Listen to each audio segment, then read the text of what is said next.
Vamos ler aqui, Deuteronômio, capítulo 1 em diante, versículo 45 e 46.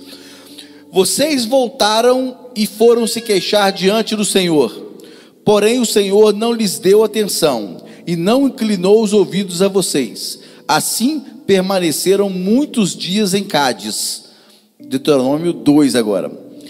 Depois voltamos e seguimos para o deserto, na direção do Mar Vermelho, como o Senhor me havia ordenado. E por muitos dias rodamos o Monte Seir. Então o Senhor me falou dizendo: vocês já rodearam bastante esses montes, agora sigam para o norte. Repita comigo: sigam para o norte. Que Deus possa nos abençoar essa noite, que essa palavra encontre lugar no seu coração e o Espírito Santo faça morada juntamente com esta palavra, que ela te confronte e te faça melhor, em nome de Jesus, amém. Pode sentar, irmãos. O livro de Deuteronômio vai relatar esse segundo momento onde coisas são reditas. Por que coisas são ditas novamente? Porque nós temos uma grande facilidade de esquecer as coisas. Nós temos muita facilidade de esquecer quem Deus é, o que Deus fez por nós. Na primeira luta, na primeira dificuldade, nós estamos desistindo, nós estamos cansados, nós achamos que Deus virou as costas para nós. De vez em quando é bom a gente tomar uma sacudida e lembrar, e alguém nos lembrar, ou puxar na nossa memória aquilo que Deus tem feito. Asaf fez isso. Asaf começa reclamando, até ele começa a se lembrar das coisas que o Senhor fez por ele. E o seu lamento vai dando lugar a uma palavra de adoração, uma palavra de louvor, uma palavra de exultação a Deus.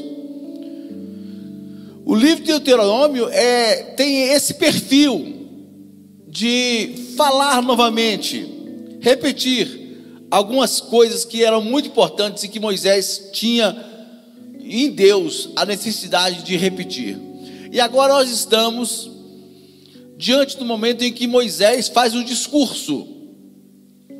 Moisés está fazendo um apanhado geral, contando para o povo, principalmente porque o povo rodou 40 anos no deserto, e as pessoas que saíram do Egito, foram morrendo no caminho, e em 40 anos, ninguém que saiu do Egito estava vivo já aos pés de Canaã. Todos morreram, à exceção de Josué e Calebe. Todos morreram. Então é normal que Moisés chamasse o povo, muita gente jovem, e falasse: olha, vocês até aqui não viram. Certamente o livro de Deuteronômio não estava escrito ainda, nem o livro de Êxodo. Então eu vou contar novamente para vocês o que de poderoso Deus fez por nós. Porque se é uma coisa que a vida é boa, e a vida fala do deserto, se é uma coisa boa que o deserto faz, é fazer a gente esquecer daquilo que Deus fez.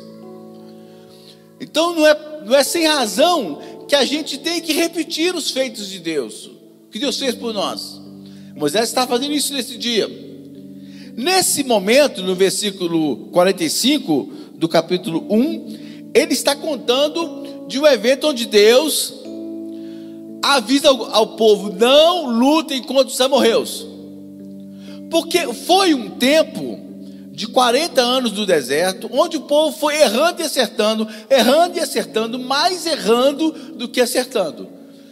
Houve muitos consertos com Deus, houve muitos momentos desconcertantes com Deus, e um desses, o povo resolve lutar, subir as montanhas para guerrear contra os amorreus. É um povo, e Deus falou: não façam isso.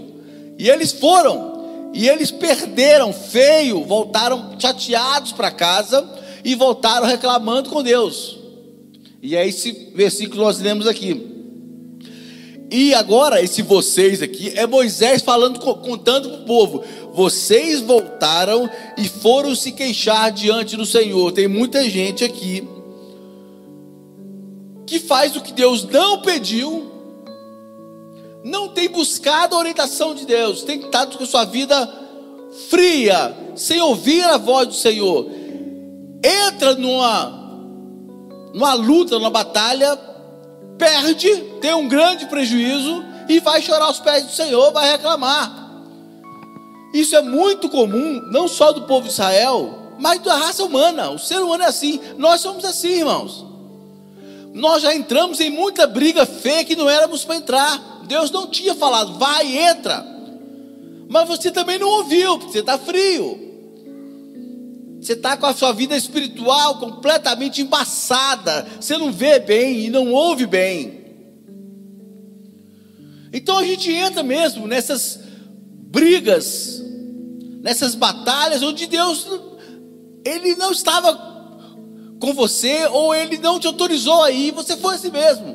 E aí você quebra a cara e volta e reclama e chora e fala que Deus não me ama mais, eu acho até que Deus não existe, ou aí começa a achar um monte de culpados. Aí você começa a fazer uma lista de culpados, onde nessa lista você não está.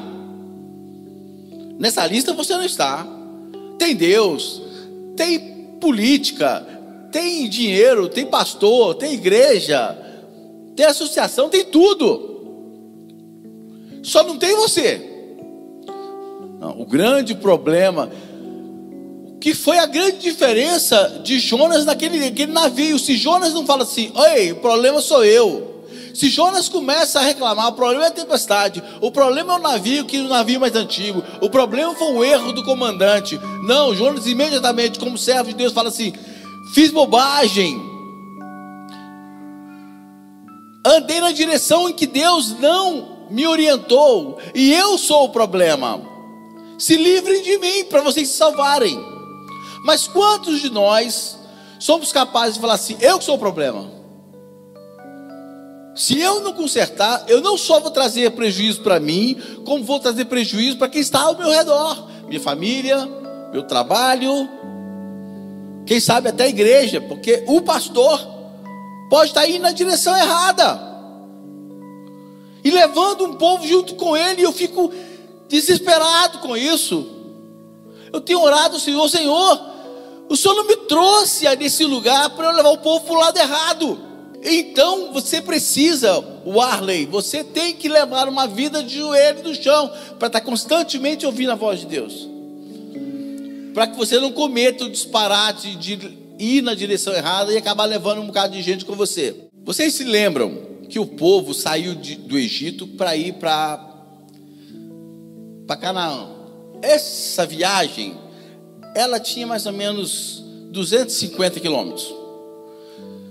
Se fosse andado por um exército bem treinado, eles fariam isso a pé, variando a pé e lombo de animal, eles fariam isso em 10 dias. Mas uma população muito grande como aquela, com rebanho, com crianças, com idosos, estima-se que eles gastariam 2 a 3 meses para fazer esse percurso. Detalhe, eles tinham um caminho mais rápido para seguir, eles tinham um caminho mais curto para seguir, o caminho chamado de Via Maris, o caminho do Egito até Canaã, que passava pela região costeira. Mas Deus disse que não vão por aí, peguem o caminho mais longe. Sabe o que eu aprendo com isso? Sabe o que eu posso passar para vocês? É que Deus nem sempre escolhe para você o caminho mais rápido. E se você está querendo fazer as coisas pelo caminho mais rápido, cuidado. Deus não está preocupado com o tempo que você vai chegar lá, Ele está preocupado com como você vai chegar lá, de que jeito você vai chegar lá. Não, mas eu tenho que fazer de qualquer jeito, eu tenho que ficar rico agora. Não, eu tenho que resolver esse problema no meu casamento agora. Não, eu tenho que arrumar uma namorada agora. Não, eu tenho que casar agora. Não, eu tenho que ir embora agora. Pera, Deus sabe o que tem pela frente. Não despreze a sabedoria do nosso Deus. Deus, sabendo que no caminho eles iam passar pela terra dos filisteus, e eles iam passar por várias partes que eram guardadas por tropas egípcias. Então Deus falou assim, pegue o caminho pelo deserto mais distante, é mais longe, mas é seguro. O nosso Deus vai traçar caminho para mim e para você, vai traçar caminhos para mim e para você, que vai parecer mais distantes, mais demorados, mas são caminhos que tem a mão dele, contando com como você vai chegar do outro lado. E muitas vezes nós não concordamos, esse caminho para mim não é o melhor. Eu queria chegar lá direto. Tem um jeitinho aqui, tem um jeitinho de eu chegar mais rápido, mas esse não é o jeitinho de Deus. Deus não se move por jeitinhos. E muitas vezes os jeitos de Deus, ou quase sempre o jeito de Deus, tem um deserto no meio. O jeito de Deus não é o caminho que você acha que é bonito, que passa na televisão, que você vê as pessoas andando no carrão. Muitas vezes o caminho de Deus tem um deserto poderoso pela frente. E o povo foi, e chegando lá, eles gastaram 2 anos para chegar lá. Quando eles chegam, vocês lembram disso? É enviado 12 espias, 12 espiões, para observar o que tinha lá do outro lado, na tal terra prometida. Eles voltaram trazendo um cacho de uvas, e dos 12, 10 disseram assim: olha, está vendo essa uva aí? Boa demais, tamanhozão da uva, grande, um cacho enorme de uvas. A terra realmente manda leite e mel. Mas eu vou te contar, é um problemão. Nós não vamos conseguir entrar nessa terra, não. Deus deu um chapéu na gente. O negócio lá é tenso. Dos 10, 2, os tais Josué e Caleb, disseram assim: não, tem gigante mesmo, mas o Deus que nos moveu aqui é o Deus que nos dará a vitória. O Deus que te move é o Deus que te provê a vitória. O Deus que te direciona é o Deus que te provisiona. Mas a maioria venceu, 10-2. O povo se inflamou contra Moisés. O povo se inflamou contra Deus. E Deus, naquele momento, pela falta de fé, fala assim: esse povo não está pronto. E preste atenção, você pode espernear o tanto que for, a sua herança, a bênção que Deus tem para você, nunca será dada no seu tempo, enquanto você não estiver pronto.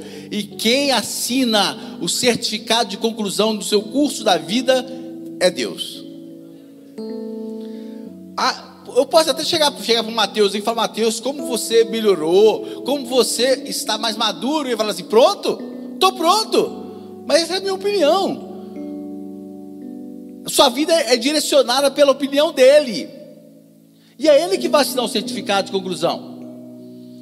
Quando o povo chegou e os 10 espias, ou espiões, disseram que não dava, botaram medo no povo,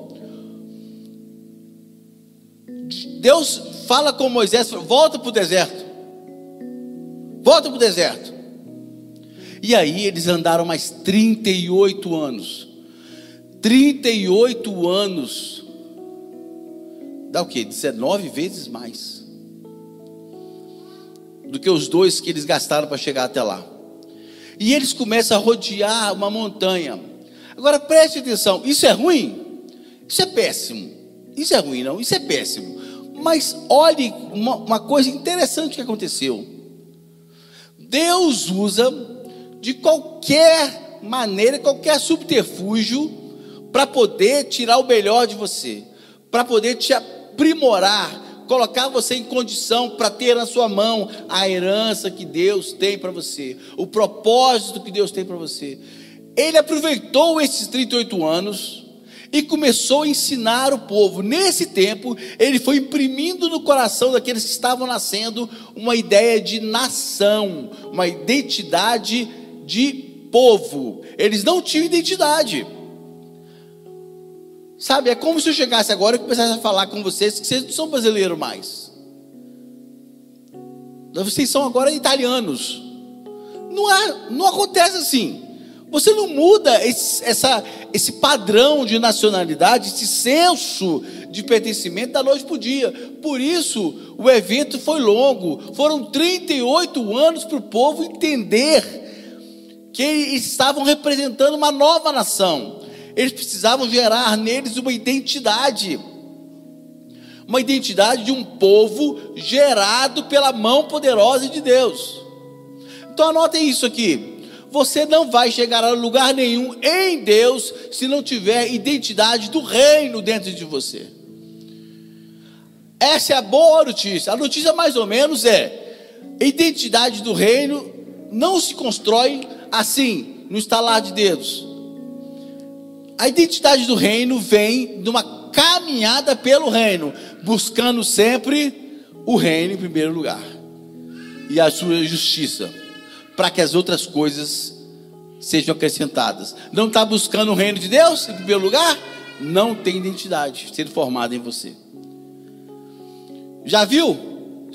Quem já andou de avião aqui sabe, você não entra no avião. Hoje em dia nem ônibus interestadual você não consegue andar mais sem identidade. Você tem que apresentar a sua identidade para entrar. Em vários lugares, repartições públicas, vários lugares diferentes, você precisa de um documento para entrar. Irmãos, no reino de Deus, você tem a sua identidade. Essa é a marca do sangue de Jesus que está sobre você. E essa identidade vai sendo aperfeiçoada na sua caminhada. E é com essa identidade que você vai herdar a terra prometida, a Canaã de Deus, a Canaã que foi comprada para você e para mim. Sem identidade, nem pastor, nem presbítero, nem padre, nem o papa, ninguém vai cruzar o Jordão para pegar a Canaã celestial. Ninguém. Eles não conheciam mais o Deus de Israel.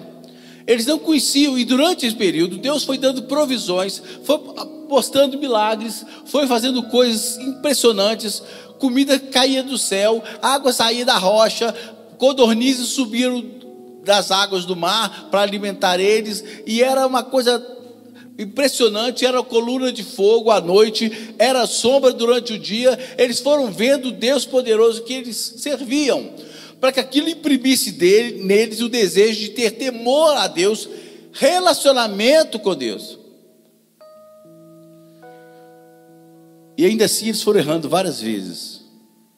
É exatamente, a Bíblia não pôs essa história aqui para nós que não somos hebreus. Isso não era para nos interessar, a não ser por duas coisas. Primeiro, essa é a história do povo que gerou Jesus. Isso nos interessa. Segundo, a história é perfeitamente um paralelo com a sua vida e com a minha vida. Perfeito, sem tirar nem pôr. Então, além da identidade, o povo precisava de ter comunhão. O povo precisava ter leis, porque toda nação precisa ter lei. Você já viu uma nação onde, o que faz aqui? Posso fazer isso ou não posso? Posso matar ou não posso? Posso roubar ou não posso? Não, aqui tem um código, tem uma penalização, tem um que pode ser feito, que não pode. Durante esse período, foi sendo impresso na mente do povo as leis de Deus, para que eles conseguissem atravessar o deserto e se formarem como nação. Crente que não anda segundo a lei do Senhor não é povo do Senhor. Eu faço o que eu acho melhor, eu faço o que me dá na telha, eu não sou de baixar a cabeça para ninguém. Ninguém está pedindo para você ser capacho aqui de um pastor, de um presbítero, de um missionário, não é isso. Mas eu falei quinta-feira, é humilhar-se debaixo da potente mão de Deus. O povo foi caminhando e Deus foi preparando esse povo. Enquanto isso, eles estavam rodando, mas tinha um problema. Tinha um grande problema. E esse é o grande problema que está na mente de, se não disser todo mundo, eu digo que quase todo mundo aqui. Mas eu vou arriscar, é o problema que está na mente de todo mundo aqui. Todos vocês, sem exceção. Inclusive eu estou no meio. Durante os 38 anos que esse povo caminhou, esse povo não conseguia se esquecer do Egito. Eles saíram do Egito, mas o Egito não saiu deles. Irmãos, se Deus tirou o povo do Egito, por que o povo vai entrar na terra que Deus vai dar ao povo, se o povo ainda tem saudades do Egito? Se o povo gosta da comida do Egito, se o povo gosta das vestes do Egito, se o povo gosta do jeito de viver do Egito, se o povo gosta das palavras do Egito, do vocabulário do Egito, das leis do Egito. Não, o Egito tinha que apagar para sempre da mente daqueles homens e mulheres, porque uma nova identidade, como eu falei, estava sendo gerada. Durante esse tempo, a ideia é apagar da mente do povo a ideia do Egito. E aqueles que não conseguiram tirar o Egito da sua cabeça morreram.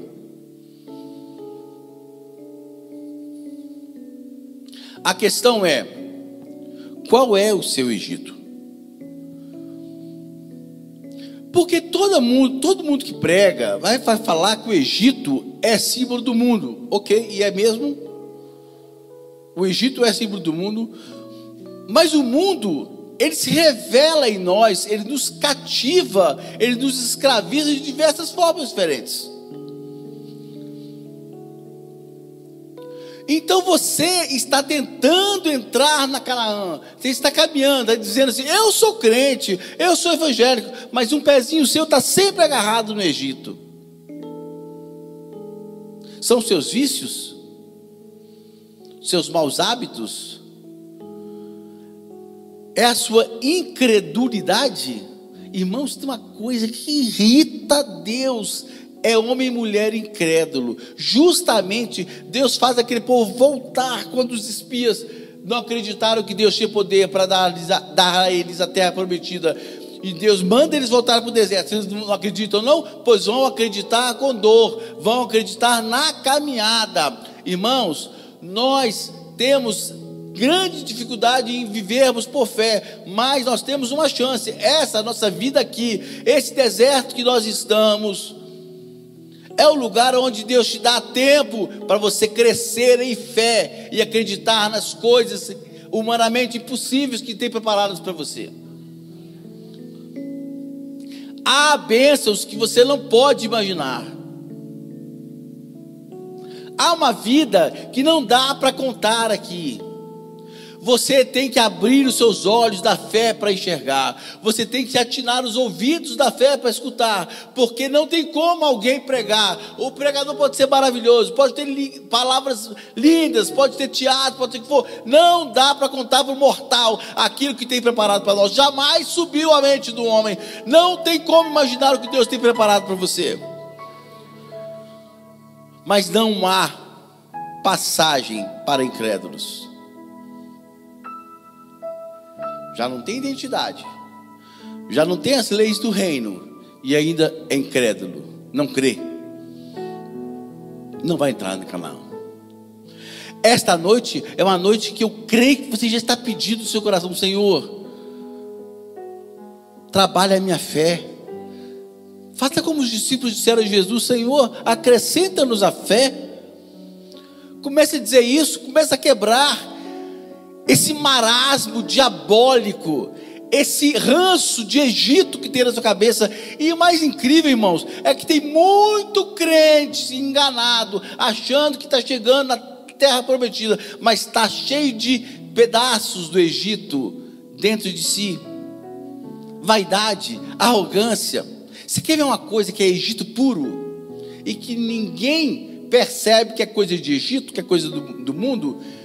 Sentimento de autopreservação. Eu tenho sempre falado sobre isso aqui. Sentimento de autopreservação é sentimento de gente que está no Egito. Não, mas eu sou crente há 30 anos, eu sou crente há 40 anos, eu sou crente há 50 anos. Mas você continua preocupado em se defender, você continua preocupado em fazer ações para não ser prejudicado, porque você ainda acha que Deus não é capaz de te dar provisão, que Deus não é capaz de te dar sustento, que Deus não vai prometer o que Ele prometeu e que Deus não vai, aliás, que Deus não vai cumprir o que Ele prometeu e vai te levar para onde Ele prometeu, e Ele vai te levar.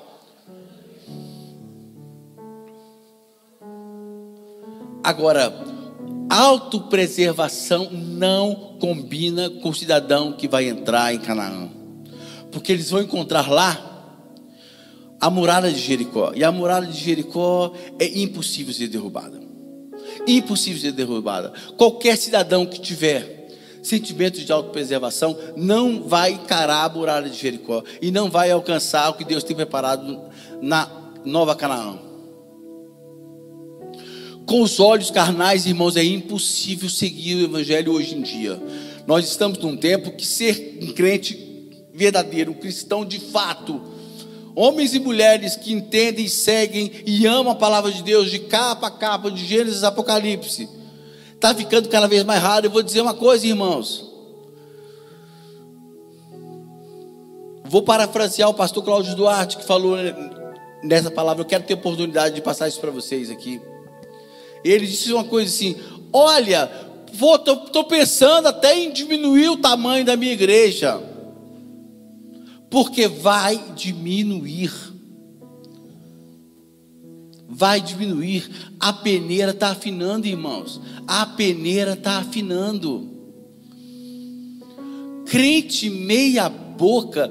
Sabe que de vez em quando alguém chega para mim e fala assim: aquele irmão ali, aquele não é crente não, aquele é um fariseu danado, não é? De vez em quando alguém chega para mim e fala isso. Eu falo assim: por que você... Aí ele fala assim: por que você não exclui ele? Eu falei: calma, porque se ele for um fariseu, ele não passa na próxima peneira. Agora, se ele se converter nesse período, ele passa. E aí eu corro risco de jogar ele fora antes da hora. Deixa que Deus vai peneirar. Nós não queremos conviver com o pecado aqui na frente. Irmãos, sabe por quê o fogo não desce nessa igreja? Sabe por que vidas não são curadas nessa igreja? Vocês ficam olhando e acham que o pregador é o responsável da mão poderosa, que vai estender a mão e a gente vai começar a cair. O fogo não acontece porque ele precisa de condução. Assim como você olha na fornalha, os carvões estão acesos, pegando fogo no outro. Então, se tem comunhão aqui, mas não tem ali, o fogo não passa, irmãos. E se uma igreja está cheia de pecado, uma igreja está cheia de gente morta, o fogo não passa. As coisas maravilhosas que Deus tem para esse lugar não acontecem, estão travadas na eternidade. Elas não descem, e os culpados somos nós, irmãos. Então a peneira vai apertar. Sabe por que ela vai apertar? Porque a igreja vai precisar queimar. Vai precisar queimar muito. E sabe por que ela vai precisar queimar muito? Porque está vindo aí um grande avivamento. Está vindo aí um avivamento espetacular. E esse avivamento vai tocar apenas os crentes. O joio vai ficar para trás. Joio não pega fogo. Não pega esse fogo. O joio gosta de pegar o fogo da terra. O fogo do céu não pega no joio, não. Então vai ter um momento que o trigo precisará ser tirado do meio do joio, para que o joio pegue o fogo, está preparado para ele. Pelo amor de Deus, se você está com dúvida se é joio, se é trigo, se converta hoje. Dá tempo. Ainda não aconteceu. Não chegou o grande momento. Está chegando. Os jornais estão dizendo, as coisas estão acontecendo, irmãos. Está patente aos olhos. Abram os jornais, procurem, saiam dessas mídias que falam só aquilo que o sistema quer que fale. Procurem mídias alternativas, procurem outras vozes. Não fiquem preocupados comigo, não. Procurem outras pessoas, outros canais. Sai daqueles canais que estão dominando a mente humana faz décadas, que estão a serviço do gênio do mal deste mundo, do príncipe deste mundo, e que está introduzindo todo mundo que fica embasbacado na frente de uma televisão as verdades relativas, que vem afrontar, que vem minimizar, que vem cancelar a verdade absoluta, que é a palavra de Deus. Quando tudo isso acontecer, irmãos, que você tiver identidade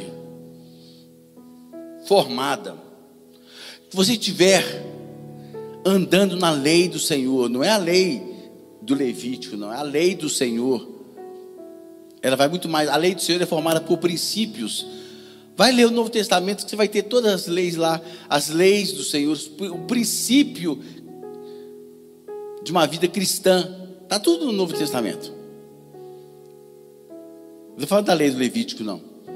Nessa lei do Senhor, Jesus dizia: aquele que tem os meus mandamentos e os guarda, esse é aquele que me ama.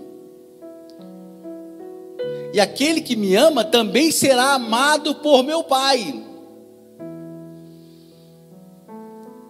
Então, se você ama os mandamentos, ama a palavra do Senhor, ama o que Deus tem falado nesse último momento, Jesus vai te amar. Se você ama a Cristo de fato. Se você não entende isso aqui, não interessa para você, não faz nada, isso não muda a sua vida, você diz que ama a Deus, isso é mentira. Sabe quem diz isso? É a palavra dele. Mas eu quero chegar no momento mais importante dessa mensagem, irmãos. Quando tudo estava pronto, tudo estava no seu lugar, quando o povo tinha uma identidade, quando o povo tinha comunhão, quando o povo tinha lei, quando o povo entendeu o que era caminhar na provisão de Deus, porque nós temos que aprender a andar na provisão de Deus. Quando chegou até o final, 38 anos rodando, igual um bobo, rodando, feito peão pela montanha de Seir, Deus vira para Moisés e fala assim: Moisés, o povo rodou, o povo aprendeu. Quem tinha que morrer, quem não quis aprender, morreu. E quem não quer aprender, vai ser excluído do povo de Deus, não tenho dúvidas.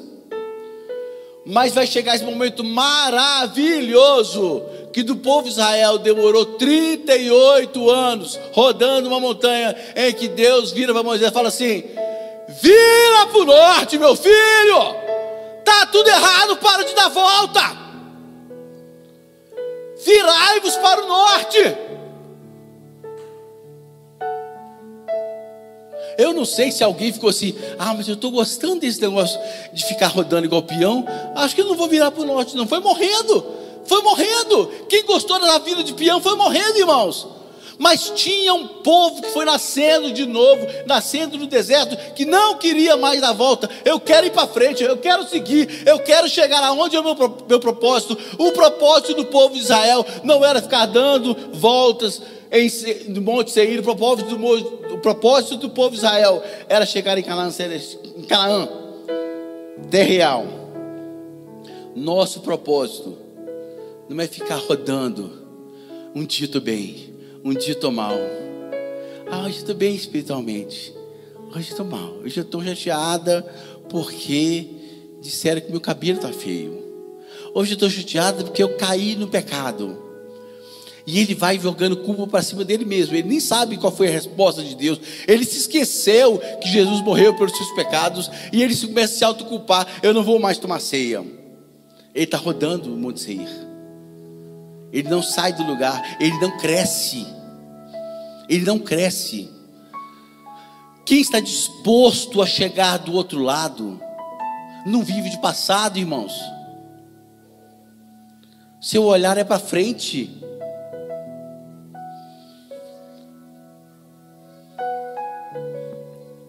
Vira para o norte, para de dar volta no mesmo lugar.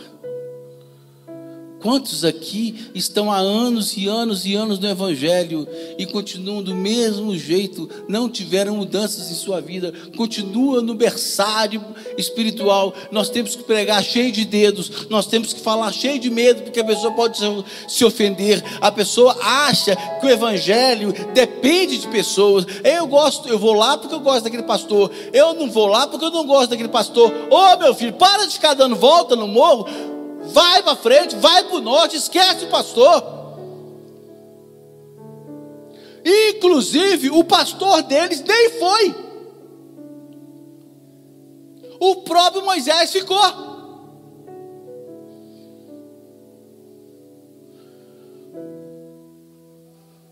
Deus levanta um outro homem. Isso é papo para outro dia. Deus levanta outro homem chamado Josué. E só detalhe: Josué em hebraico é Joshua, que é praticamente a mesma palavra para Yeshua. É a mesma palavra, é uma pequena variação, mas é a mesma palavra. Só Joshua, só Yeshua é capaz de levar para o outro lado. As leis do Antigo Testamento, que são sombra apenas do que virá, não te levam. Os seus pensamentos, os seus gostos pessoais, a sua atração pelas coisas do Egito não vão te levar para o outro lado. O convite que o Espírito Santo faz nessa noite para você, irmão, para você, irmã, é: vira para o norte,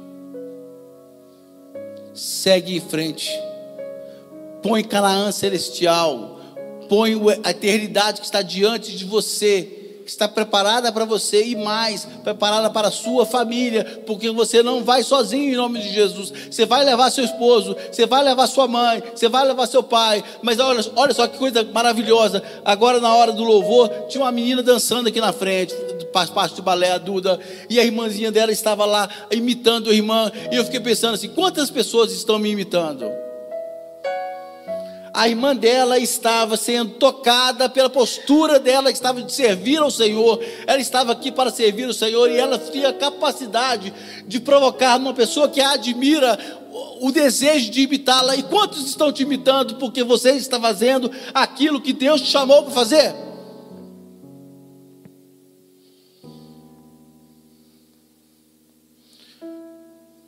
Se quiserem me dar um presente, uma hora dessa, fala assim: ah, pastor, eu gosto de imitar o senhor. Se alguém dissesse para mim, eu vou ficar muito bobo. Agora, também se fala assim: ah, pastor, eu gosto de imitar, porque o senhor é chato que dói. O senhor é metida besta, e eu gosto de te imitar nisso aí. Aí você não vai me dar um presente, não, você vai me trazer um problema. Amém? Vamos para Canaã ou não vamos? Vocês estão dormindo ou estão acordados? Vamos para Canaã? Aleluia! Aplauda o Senhor, em nome de Jesus. Fique de pé.